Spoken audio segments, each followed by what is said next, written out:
Olá, amigos queridos da Rádio e TV Brasil Espírita de Alagoas. Nós estamos dando continuidade ao nosso programa Poesia, Expressão do Ser.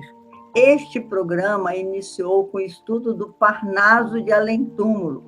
Quando nós fomos convidados para participar desse programa Poesia, Expressão do Ser, nós entrevistamos 18 pessoas, professores, jornalistas, cantores, professora de dança, fizemos 18 entrevistas, porque o nosso programa Poesia e Expressão do Ser, ele acontece 2 vezes por mês. Então, de 15 em 15 dias, vocês participam deste programa. E tem sido uma participação intensa, porque essa TV, essa Rádio Brasil Espírita, ela tem muitas conexões com os nossos amigos da comunicação, das redes sociais.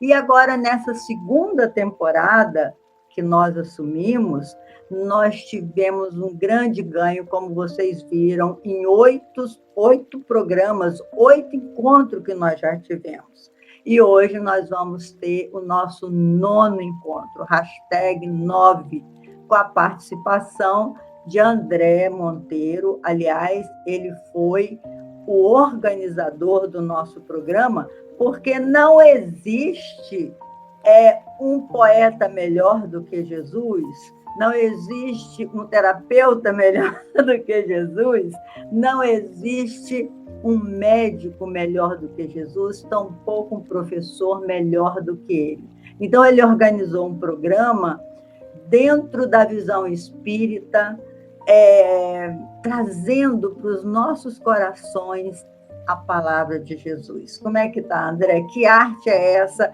Você se inspirou em quê para organizar esse programa tão lindo que nós temos tido a honra de participar? Não, Leila, mais uma vez, eu que agradeço. É sempre uma oportunidade fantástica da gente estar aqui reunido, pensando, refletindo sobre Jesus. A inspiração não pode ser diferente, é o próprio Evangelho. O próprio Evangelho de Jesus, o Evangelho segundo o Espiritismo, que eu costumo dizer, conversando até com os familiares essa semana, que às vezes eu fico refletindo, né? O Espiritismo não precisa da gente, mas nós precisamos do Espiritismo. Então, a nossa busca, a nossa constante preocupação em compreender um pouco mais, entender, porque, de fato, eu acredito que nas palavras do Mestre, a gente vai, à medida que a gente vai avançando o nosso próprio entendimento, a gente vai conseguindo extrair cada vez mais ensinamentos, né, dessas passagens maravilhosas. E hoje, especialmente, temos aqui um tema, né, a gente já conversou sobre o tema de hoje, temos um tema muito importante, sempre atual e que faz parte, alcança todas as pessoas, todos os corações. Corações esses que nós damos a boa noite nesse nosso novo encontro e que a gente espera que, de alguma forma, a gente, chegando na casa das pessoas, a gente possa levar, né, um entendimento melhor dessas passagens de Jesus. Tá certo? Então, muito obrigado a você pelo convite. É lindo, André, esse trabalho. E nós já tivemos tantas participações. A Neuzinha, que é a nossa diretora, ela enviou dizendo como que está sendo bem aceito o nosso programa. Tivemos mais de 400 participações de pessoas que se sensibilizaram com o nosso convite. E hoje nós vamos falar sobre o que mesmo? Então, hoje nós vamos, Leila, vamos aqui, vou até colocar para a gente acompanhar, vamos ao capítulo 5, Bem-aventurados os aflitos. Então, essa passagem, esse momento em que Kardec coloca no capítulo 5, basicamente no início do Evangelho segundo o Espiritismo, a gente entende, tem assim uma compreensão de que o codificador, ele, quando começou, falando há muitas moradas na casa do Pai, e aí ele vem nos capítulos iniciais, quando ele vai bem-aventurados os aflitos, é porque ele sabia, ele reconhecia que as aflições eram questões, ainda são questões que acometem a todas as pessoas. Então, o Evangelho segundo o Espiritismo, trazer no capítulo 5, bem-aventurados os aflitos, tem todo um carinho, tem toda uma atenção especial do nosso codificador, já de início, para dar um abraço, dar um calor de aproximação junto àquelas pessoas que estavam procurando o Evangelho e, nesse momento, procurando por questões das próprias aflições. Então, hoje nós vamos conversar um pouquinho sobre essa questão de bem-aventurados os aflitos, tá certo? Quem não tem suas aflições neste mundo de expiações e provas, né, André? Todos nós temos as nossas aflições. E é um capítulo muito consolador. Por isso o Espiritismo é também chamado Consolador prometido por Jesus. Porque realmente, na bem-aventurança, Jesus diz: bem-aventurados os aflitos, porque serão consolados. Então, aí, vamos ver. Começa aí as suas indagações. Isso, as indagações, eu começo a nossa conversa dizendo o seguinte: ao longo de alguns anos que eu venho trabalhando junto à doutrina, a gente ouve com frequência palestrantes, e das pessoas falando sobre a dor, sobre o sofrimento, e de certa forma, Leila, isso me trazia um certo incômodo, porque eu não sou muito adepto ao que se diz a apologia do sofrimento, certo? Eu tenho certeza de que a evolução do espírito ao longo da sua jornada, ela acontece, sobretudo, por meio do amor. O amor é a verdadeira chave da evolução. O amor, aprender de maneira franca, de maneira aberta, buscando o entendimento, é a forma mais segura da evolução. No entanto, não podemos também deixar de reconhecer a condição humana. Estamos num planeta de provas e expiações. Estamos próximo da transição planetária, mas estamos num planeta em que, pelas definições, pelas categorizações feitas pelo nosso codificador e pelos espíritos, um planeta de provas e expiações, ainda há a predominância do mal. Então, de alguma forma, todos nós estamos em contato com o mal. Tanto seja pelo aspecto de recebermos a ação do mal, estando ou não, nós numa condição tranquila, ou até mesmo por ignorância, por falta de conhecimento, nós acabamos provocando algum desequilíbrio contra as pessoas que estão à nossa volta. Mas as aflições, elas não se limitam a simplesmente fazer o mal. As aflições, muitas vezes, elas acontecem no nosso próprio desequilíbrio orgânico, no nosso desequilíbrio psicológico. As aflições, Leila, também acontecem quando nós vemos uma pessoa muito amada entrar num estado de sofrimento. Então, nós ficamos aflitos com o sofrimento de um filho, de um amigo, de uma pessoa, um vizinho e tudo mais. Então, vamos iniciar a nossa conversa aqui falando um pouquinho disso. Como é, né, essa questão das aflições nossas e das que refletem na gente? O que você pensa com relação a isso?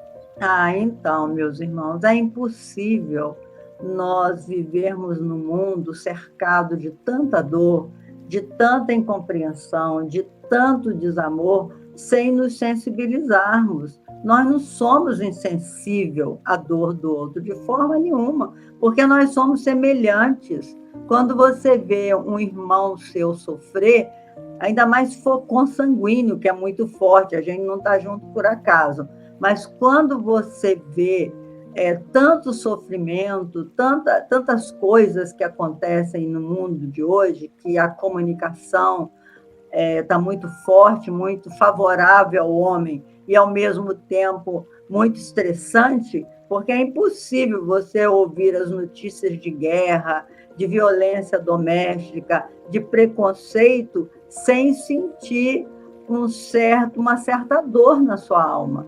E muitas pessoas, às vezes, questionam isso, sabe, André? As pessoas dizem assim, eu não acredito em Deus, não, eu sou um agnóstico, que é uma palavra moderna de falar, né? Eu não acredito, porque Deus fez a gente tão imperfeito que nós sofremos pelas nossas imperfeições. Por que ele já não nos fez perfeito? Por que ele tinha que fazer um ser incompleto como é cada um de nós? Só que isso é um equívoco, né? A gente sabe disso, porque nós somos seres completos, nós somos filhos de Deus, nós somos filhos da luz. Mas Deus, como todo bom pai, ele quer que o filho compreenda a razão do seu existir, porque nós, diferente dos animais, nós temos um pensamento contínuo, nós podemos planejar o nosso amanhã, a gente tem direito a escolhas, nós temos liberdade, e tudo isso são conquistas que nós elaboramos no nosso psiquismo por bilhões de anos, né? Como diz André Luiz no livro, eu acho que é nos caminhos, não, Mecanismo da Mediunidade, que ele fala que nós gastamos 1,7 bilhões de anos para chegar nessa condição de seres de pensamento contínuo, para chegarmos nessa condição, nessa posição erecta, usando da nossa boca para comunicação, das nossas mãos. Então, meus irmãos, eu só posso dizer ao André que é muito doloroso ainda nós participarmos dessa nossa trajetória evolutiva com tanta dificuldade, mas é necessário. A dor na nossa vida tem momentos que chega a ser assim de muita gratidão a Deus, porque a gente fala assim, se eu não tivesse passado por isso, hoje eu não seria o que eu sou. Então, a gente agradece. Quando você chega na maturidade espiritual, você percebe que com a dor ou com seus equívocos, você aprende, você cresce, né? Tem até uma frase que eu destaquei do texto que você organizou, que diz assim, no inverno ríspido, em que será indispensável recorrer às provisões armazenadas no íntimo, nas colheitas dos dias de equilíbrio e abundância. Então, nos dias bons de equilíbrio e abundância, a gente armazena, né? Recorrer às provisões armazenadas no íntimo. A gente armazena muita coisa boa para, no momento ruim, a gente ter fortaleza, né? A nossa fé é todo momento testada. Fala um pouco aí agora, você que hoje nós estamos sem a Mari, né? Então, hoje a Mari teve uma questãozinha, não pôde estar aqui presente, mas o nosso coração está lá com ela. Breve ela volta aqui com a gente, porque a Mari é sempre um comentário muito seguro, muito inteligente, de muito conhecimento. Mas voltando à questão aqui do recorrer às provisões armazenadas no íntimo, coloquei até aqui na nossa mensagem, Eu lembro que eu sempre comento com os meus filhos, desde que eles eram pequenos, eu dizia assim, é uma passagem do próprio Evangelho que diz, caminhe enquanto há luz. Tá tudo bem com você? Tá tudo certo na sua vida? Certo, 100%, a gente nunca está. Mas vamos imaginar, tá tudo certo na sua família e algumas questões a serem resolvidas no seu trabalho? Pois bem, é hora de focar no ambiente, no local em que as coisas estão razoavelmente equilibradas e criar provisões, avançar nos sentimentos. Então, enquanto você está na luz, aproveita para avançar, para gerar provisões. Por quê? Porque no momento em que, por alguma questão necessária da sua existência, for acometido por alguma exigência, você já tem um avanço no seu coração, no seu entendimento, nas suas atitudes, nas suas emoções, nas suas relações, que serão muito importantes para equilibrar aquela situação que você está passando. Então, essa mensagem aqui de Emmanuel, né, base da nossa conversa, essa passagem também tinha marcado, ela é muito importante, porque é comum vermos pessoas em que estão numa certa tranquilidade não estudarem, não pararem para refletir nas questões transcendentais, pensar em Deus. Está tudo tranquilo na sua vida? Reze. Faça as suas orações com frequência. Faça os seus estudos. Por quê? Porque, às vezes, aquilo que você está estudando ali naquele momento é exatamente o esclarecimento necessário que lá na situação futura isso pode trazer um entendimento melhor. Mais ainda, é necessário que, se está tudo bem com você, reserve um tempo da sua vida para o trabalho no bem. Eu vou contar aqui 2 histórias bem rapidinhas que falam sobre isso. A primeira se trata da irmã Dulce. A irmã Dulce, ela então tinha lá no local lá que ela trabalhava e tinha um médico que era professor.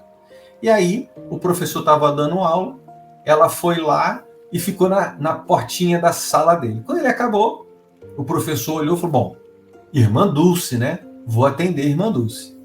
A irmã Dulce olhou para ele e falou assim, meu filho, eu estou sentindo dor no corpo. Aí ele, então vamos lá. E foi acompanhando irmã Dulce pelos corredores do hospital, né, da escola de medicina, foi acompanhando, até que chegou num corredor e tinha um senhor sentado. E a irmã Dulce falou, meu filho, eu estou sentindo dor no corpo daquele senhor ali. E aí ele percebeu de ir lá atender. Então veja que uma ação boa, uma atitude de simpatia, de benevolência, uma atitude de caridade é manancial, é armazenagem, são provisões que você vai fazendo naturalmente no seu espírito, na sua caminhada. Porque lá no momento necessário, quando as coisas não estiverem tão ajustadas, o universo reage e vem ao seu encontro. O universo vem para te ajudar. Então, é muito importante. Se está tudo bem, não entra em pânico e nem queira ficar na preguiça ou achar que não precisa fazer nada. É hora de avançar. E Emmanuel, André, só para completar isso que você está falando, ele diz que a gente deve ser bom até por interesse. Aí as pessoas dizem assim, mas que absurdo falar isso. Mas não é absurdo, Porque quando você faz o bem a uma pessoa, você não faz só para aquela pessoa. Você faz para toda a família espiritual ligado àquela pessoa. Quando você acode alguém, o guia espiritual daquela pessoa já te convocou. Você nem sabe por quê, mas você foi lá. Isso. E esse guia espiritual, ele é guia espiritual daquela pessoa e é ligado ao mentor daquela família. Então, é muita gente que você está fazendo bem. E meu pai, ele falava assim para mim: minha filha, Jesus disse que nós devíamos fazer o bem até na nossa iniquidade. E principalmente na nossa iniquidade, que a gente teria que fazer muitos amigos. Por quê? Jesus falou: faça amigo na sua iniquidade. Porque na dimensão espiritual são os amigos que irão nos socorrer. É o bem que a gente fizer que vai reverter a nosso benefício. Mas fazer o bem pelo bem é muito mais meritório do que fazer o bem por interesse, né, André? Não, sem dúvida. E essa questão do fazer o bem tem uma outra historinha muito semelhante que vem ao encontro das palavras do seu pai. Tinha uma pessoa, uma moça, que estava passando por alguns problemas e ela, então, foi numa casa espírita, né? E foi na casa espírita, foi recebida pelo atendimento fraterno e ali... Mas ela estava ali triste apenas, né? E aí ela percebeu que um grupo de pessoas estava organizando mantimentos para levar para uma família a ser assistida. E ela então falou assim: não, eu gostaria, eu posso acompanhar? Pode acompanhar. E ela então foi lá e percebeu que estava faltando alguns alimentos. Ela falou assim: não, vamos fazer o seguinte, ó, eu vou comprar aqui alguns alimentos a mais e a gente leva nessa família. E foram. Quando chegaram nessa família, encontraram uma situação bastante precária. E aqueles alimentos foram extremamente úteis para dar um reequilíbrio, né, orgânico naquelas pessoas que estavam sendo assistidas. Pois bem, só que nesta casa de necessidade tinha um espírito protetor que estava ali atuando, tentando ver de que maneira ele poderia ajudar aquela família. Quando então chegou a caravana da casa espírita. E aí ele ficou, o protetor da família, ficou muito feliz e falou assim: nossa, olha, eu quero retribuir a caridade, o bem que eles fizeram aos meus protegidos. E aí o protetor disse: certamente eles que aqui estão também têm as suas necessidades. Eu vou visitá-los nas suas casas. E aí o protetor daquela família foi lá e visitou a família daquela pessoa, daquela moça que tinha ido na casa espírita e viu que precisava de um ajuste aqui, de um ajuste lá, e passou a ser simpático e passou também a ajudar aquela família. Então veja que quando você faz uma caridade, faz uma ajuda, que muitas vezes os nossos olhos ficam focados naquela ajuda material, a gente não percebe, mas nós estamos sensibilizando a espiritualidade amiga a ser nossa amiga também. Então, participando, são provisões, são situações que você vai ampliando as suas conexões para o bem. Por isso, também, se está tudo tranquilo ou se as dificuldades são menores, não desanime, avança, porque o socorro vem ao seu encontro da mesma forma, certo? É verdade, confiar em Jesus, né? A gente tem que aprender. Quando nós trabalhávamos no hospital psiquiátrico, a gente levava violão, cantava para as doentes lá, e a gente ensinava elas a gritarem Jesus no momento de amargura. A gente dizia assim, grita Jesus, que você vai ver a diferença. E interessante que quando a gente chegava lá, as que eram mais louquinhas, elas já vinham encontrar com a gente dizendo assim, Jesus chegou, Jesus chegou. E na minha experiência pessoal, todo momento de muito medo que eu passei, eu só conseguia entender o momento que eu estava passando depois que eu invocava a figura do mestre. Então, tem uma outra frase que está no seu texto que está assim, entretanto, é necessário não esquecerdes a divina companhia do Senhor Jesus. Meus irmãos, isso é uma verdade. Nos seus momentos difíceis, lembra de chamar por Jesus.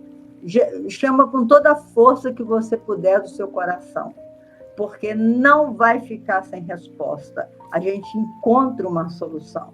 É impressionante como o mestre irradia em nossa direção, e quando ele disse, bem-aventurados aflitos ou os que choram, porque serão consolados, ele contava que nós fôssemos capazes de nos socorrer com essa força da natureza, que Allan Kardec diz que os espíritos são uma força da natureza, com essas forças da natureza que estão ao nosso redor. Se a gente está conectado no bem, não precisa ter medo de nada. Até porque o medo baixa a nossa imunidade, né, André?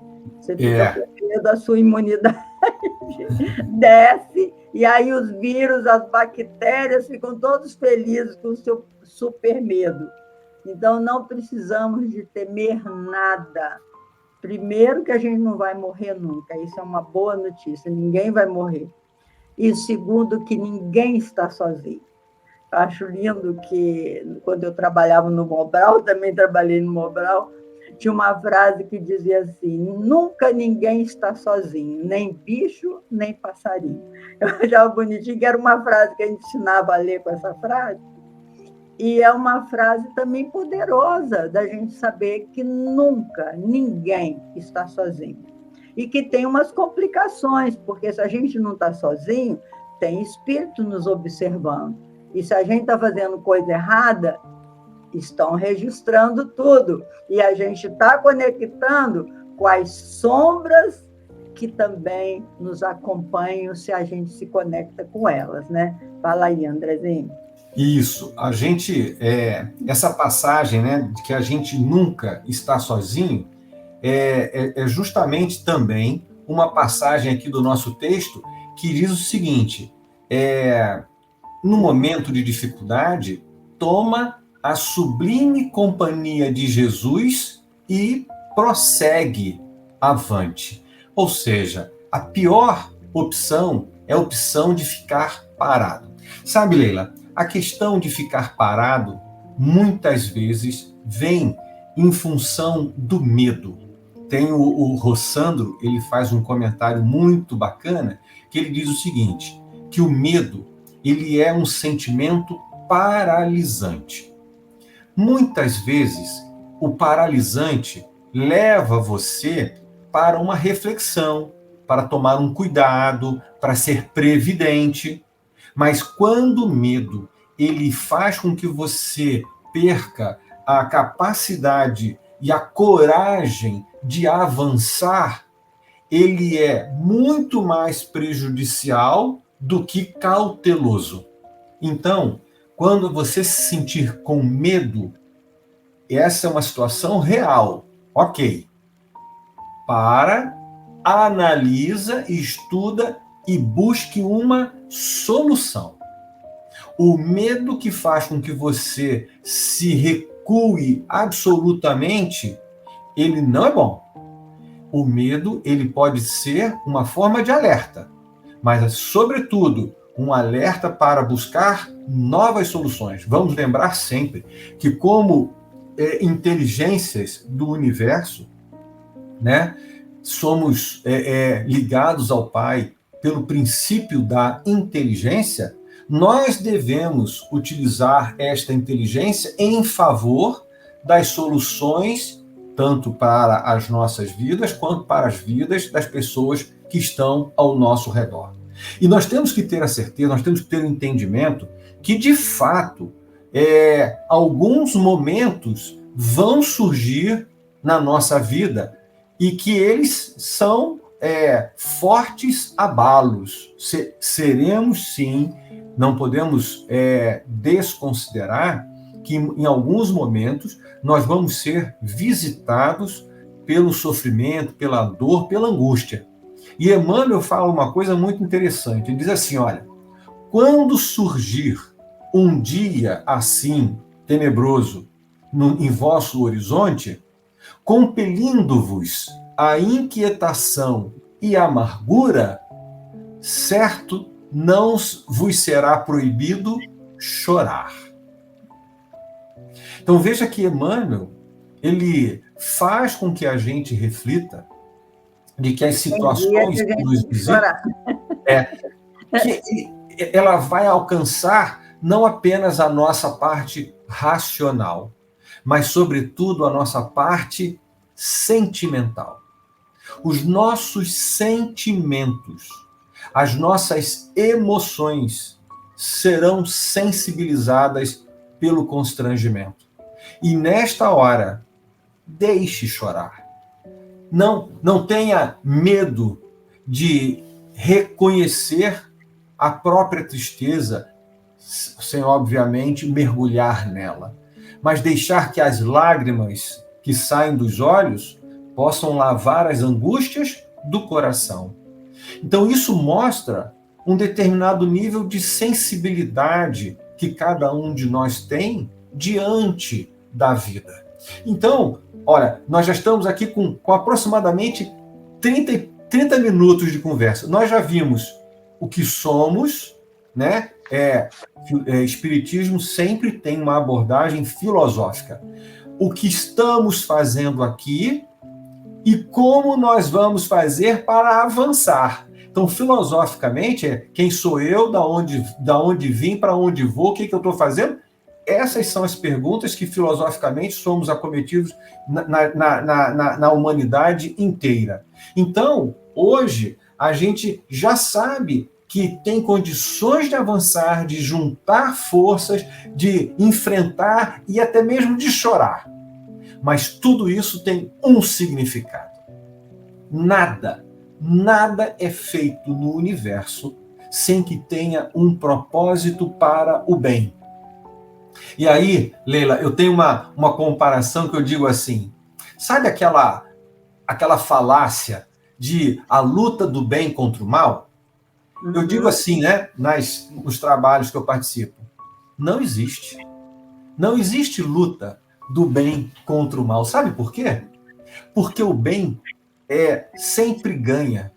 O bem sempre ganha porque o bem conta dobrado. Então vamos lá, vamos a um pouquinho de lógica. Toda vez que nós cometemos algum deslize diante da lei divina, esse deslize, ele gera para o futuro uma oportunidade de correção.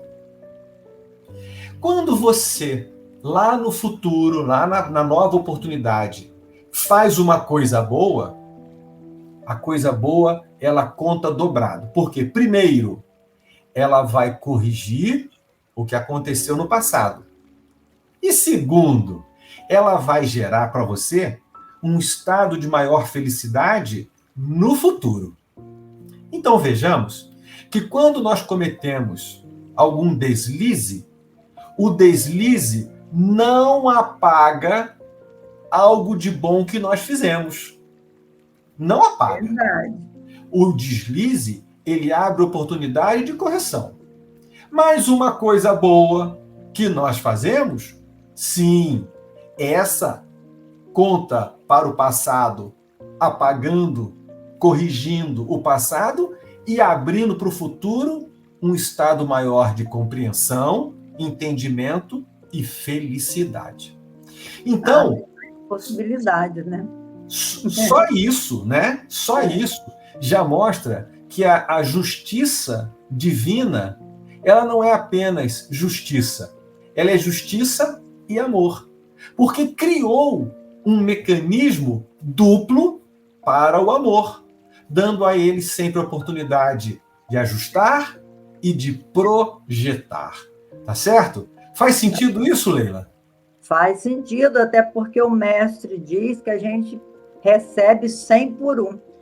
Uma certa feita eu conversava, meu pai, que era o espírita da nossa casa, né? E ele ficava muito preocupado comigo, ele me esperava chegar do trabalho, que eu comecei a trabalhar muito cedo, para a gente conversar a respeito do Evangelho. Ele gostava muito de conversar. Então, ele falava assim, minha filha, por que Jesus tem uma frase que ele diz assim, a quem muito é dado, muito será cobrado.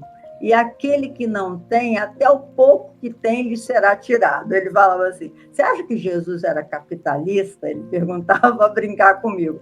É claro que não, né, pai, capitalista. Mas o capitalismo não é assim, quem tem muito fica com muito, quem tem pouco fica sem nada. Eu falei, não. Aí depois a gente conversava, ele falava, não, porque a quem muito é dado em termos de conquistas morais, mais conquistas a gente vai tendo oportunidade de amealhar. Mas tem uma frase aqui que me fez lembrar dele também, que você colocou no texto, que é bem-aventurado vós que sois pobres, porque vosso é o reino dos céus. Bem-aventurado vós que agora tendes fome, porque sereis saciados. Ditosos sois vós que agora chorais, porque rireis. Mas, ai de vós ricos, que tendes no mundo a vossa consolação. Ai de vós que estáis saciados, porque tereis fome. Ai de vós que agora rides, porque sereis constrangidos a gemer e a chorar. Então, aí a pergunta que não quer calar, que as pessoas materialistas examinam isso como uma loucura, né? Isso quer dizer que nós não poderemos ser ricos e felizes? Isso quer dizer que se a gente tem no mundo a nossa consolação, a gente não vai poder ter fora do mundo nenhuma consolação? Nenhuma consolação. Então, André, você que manipula bem as palavras, falar nisso, eu trouxe também uma prece para a gente falar hoje, viu? Que a gente vai falar. A gente gosta de poesia, né? Eu tirei uma poesia do livro Paulo Estevão, que é lindo, chama Prece dos Aflitos. Porque a gente não pode esquecer da oração nos momentos de aflição. Porque orar não é ficar repetindo Pai Nosso e Ave Maria, como a gente pensava outrora, né? Orar é entrar em conexão com os amigos espirituais, os anjos, os nossos guardiães. Então, vamos ainda falar um pouquinho sobre isso. Agora, responde aí, André, essa coisa. Então, nós não podemos ser ricos e felizes, é isso? Porque Jesus falou, ai de vós, ricos. Essa passagem, quando lida ao pé da letra, né? A letra fria, a letra seca, ou se ela for lida de maneira com pouca atenção, ela até causa alguma confusão. Mas a gente tem um princípio de que tudo o que Deus faz é justo. E de que não há nenhuma palavra que Jesus tenha dito que ela não seja com profundidade imensa para que a gente possa refletir. Primeiramente, se Deus é inteligência, se é a inteligência suprema do universo, não podemos imaginar que qualquer situação de encarnação, ou alguma situação de encarnação, ela esteja desenhada ou predisposta a uma derrota. Não existe isso. 100%. Vou repetir. Se eu pudesse, eu diria 110% das encarnações, mas 100% das encarnações foram estabelecidas para a evolução. 100% das encarnações foram desenhadas para a felicidade. Mesmo que os nossos olhos não reconheçam a condição em que esta felicidade se encontra. Então, se você tem uma situação financeira boa, você tem plena capacidade de ser feliz. A missão que lhe é dada é do bom uso dos recursos. Se você tem uma situação mais delicada, mais complicada, a dificuldade também se lhe apresenta como uma oportunidade de aprendizado e de recomeço constante, jamais de uma passividade. Então vejamos que independe da condição financeira, social em que o indivíduo encarna na Terra. Independe, inclusive, da questão da saúde. 100% de nós estamos aqui para construirmos a felicidade futura. É exatamente isso, Leila, que nós vamos encontrar no Evangelho, ainda no capítulo 5, quando Jesus vai falar dos bem-aventurados os aflitos, existe lá um pedacinho que vai falar sobre justiça das aflições. Porque o normal é de que uma pessoa na condição de aflição, ela vai se dizer que ela está sendo alvo de injustiça. E Kardec faz o inverso. Ele mostra a justiça das aflições.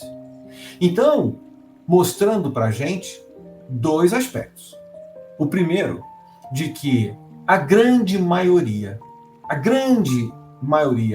das aflições que nós estamos enfrentando na nossa encarnação, elas são resultado de situações provocadas por nós mesmos na presente encarnação. Seja ela pelo desequilíbrio do orgulho, da vaidade, do ciúme. Nós mesmos estamos frequentemente abrindo espaço na nossa vida para que as paixões inferiores dominem o campo das nossas atividades, de tal maneira que, quase que de imediato, a resposta do universo se apresenta dizendo: inveja, ciúme, orgulho não é para ir adiante. Então vejamos que nós temos que entender que nós somos os responsáveis. Não existe aquela situação, nossa, eu tenho tal e tal problema, eu acho que a espiritualidade errou de endereço, caiu na minha casa, mas não era para cair. Eu não merecia, né? Eu não merecia passar por isso. A gente sempre acha que não merece. Desde o rei Salomão falava: nunca se sinta injustiçado. O primeiro conselho que ele dá é que a gente compreenda a justiça divina, que é completamente diferente da justiça dos homens, né? Que a justiça divina é a cada um segundo suas obras, como Jesus falou. Não adianta você culpar o seu vizinho, o seu pai, a sua mãe. Você é responsável pelas suas escolhas. E pensando bem, isso é lindo, né, André? Você ser responsável pelas suas escolhas, você se torna mais forte quando você pensa nisso. Porque quando você vê um irmão que está sofrendo demais, você você tem compaixão, mas você sabe que aquilo é transitório, que certamente ele pediu aquele tipo de prova. Não que a gente não possa ajudá-lo na sua prova, que às vezes as pessoas dizem assim, mas se é prova dele, o problema é dele. Não, mas o problema não é dele, o problema é nosso, que tem muitas provas que nós passamos, que nós, como seres coletivos, somos responsáveis, né? Nós somos irmãos, estamos todos interligados, quer queiramos ou não. E nós já estamos nos nossos momentos finais. Você acha que eu posso falar o versinho ou não? É a hora, né, Lila? É a É a hora hora. agora da gente... Momento da poesia, né? Momento da poesia. Prece dos aflitos. Eu vou ter que ler porque ela é muito linda. Que diz assim: Senhor Deus, Pai dos que choram, dos tristes, dos oprimidos, fortaleza dos vencidos, consolo de toda dor. Embora a miséria amarga dos prantos de nosso erro, deste mundo de desterro, chamamos por vosso amor. Nas aflições do caminho, nas noites mais tormentosas, vossa fonte generosa é o bem que não secará. Sois em tudo a luz eterna da alegria e da bonança, nossa porta de esperança que nunca se fechará.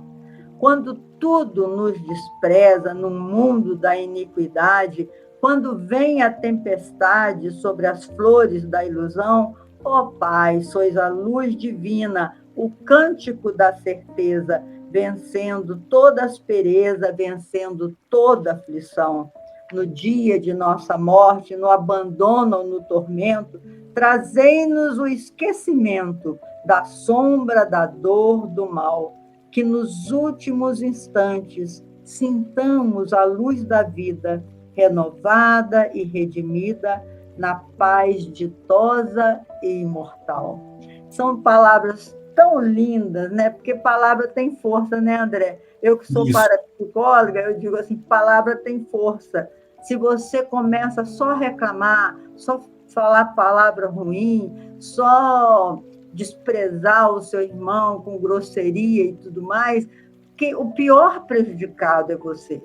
Porque as palavras têm força, as palavras são energias. É a prece, a nossa prece diária são as nossas palavras. Então, nós estamos, assim, já nos nossos momentos finais, a justiça das aflições, que André destacou no texto, eu escrevi aqui, as vicissitudes da vida derivam de uma causa, e pois que Deus é justo, justo há de ser essa causa. Tudo tem uma razão de ser. Nada fica perdido ou esquecido. Todas as nossas ações têm consequências. Não adianta a gente querer fugir dessa realidade. Eu vou despedir para o André também despedir, porque ele vai falar mais um pouquinho. Muita paz para todos. Essa frase final que você falou aqui do Evangelho também estava aqui destacada para eu comentar, porque, acima de tudo, a gente tem que ter um olhar de esperança. Porque se a justiça divina, né,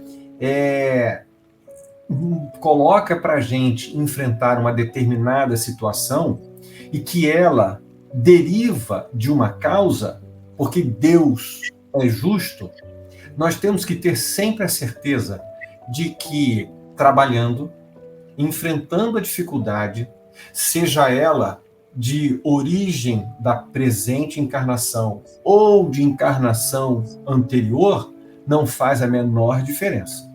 A grande jogada, a grande questão é você ter equilíbrio, força, vontade, o espírito, a vontade é fundamental para o espírito, de enfrentar a sua dificuldade, mas projetando um aspecto de esperança e de melhores condições de vida na espiritualidade, ou até aqui na própria encarnação, para que você possa avançar.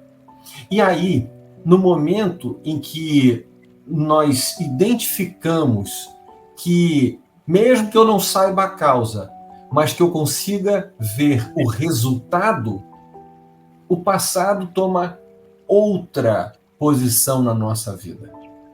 A nossa vida passa a ser olhar o presente com um olhar projetado para o futuro. E é isso que nós estamos sendo, Leila, convidados neste momento de transição. Estamos todos sendo chamados a rever a nós mesmos, a rever a nossa condição evolutiva. A gente está sendo chamado a rever os nossos sentimentos e valores, com a oportunidade de substituir os sentimentos infelizes ou menos ajustados para os melhores sentimentos orientados tão somente pelo Mestre Jesus. Então, a renovação das suas aflições é uma oportunidade maravilhosa no momento em que você substitui o que você faria pelo que Jesus faria. É a história, né? Quando Paulo já no final diz: já não sou eu mais quem vivo, mas o Cristo que vive em mim. Ou seja, ele tinha tirado as suas próprias atitudes, colocado elas de lado e passado a assumir um comportamento absolutamente cristão. Era o Cristo que vivia nas atitudes dele dia a dia. Isso sim é a justiça, isso sim é a esperança, e esse, Leila, nas minhas palavras finais, é o caminho. Trocar o que você faria pelo que Jesus nos ensinou. É verdade. E como sofreu o mestre, né? Então não queira viver sem sofrimento, porque não tem condição da gente evoluir sem um pouquinho de dor na nossa vida, né? Muito obrigado, meus irmãos. Mário, você fez muita falta. Esteja conosco assim que você puder. E até o nosso próximo encontro, meus irmãos, se Deus quiser. Uma boa noite. Boa noite.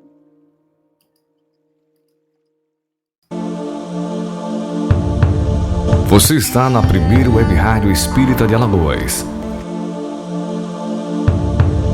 Iluminando consciências. Rádio Brasil Espírita.